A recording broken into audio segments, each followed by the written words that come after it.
მოგესალმებით, მე ვარ სკვილ.წერტილი დო მთავარი ადმინისტრატორი და ამ ვიდეოში მე გაჩვენებთ როგორ უნდა შეძლოს მომხმარებელმა უფრო დიდი ზომის სურათის ატვირთვა.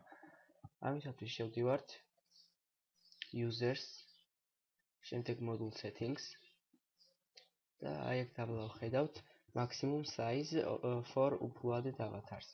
ანუ ეს ნიშნავს რამხელა მოცულობის მაქსიმუმ მოცულობა შეუძლია ატვირთოს მომხმარებელს. აქ ჩვენ ჩავწერთ სასურველ ციფრს, მაგალითად 200, ხოლო აქ დაბლა წერია maximum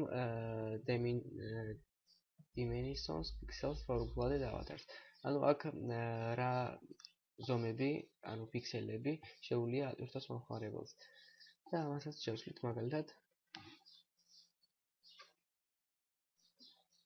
და შემდეგ მივცემთ save-ს. როდესაც შევინახავთ, უკვე ყველაფერი იქნება ისე როგორც დავაყენეთ და მომხმარებელს შეიძლება უფრო დიდი მოცულობის სურათების ატვირთვა.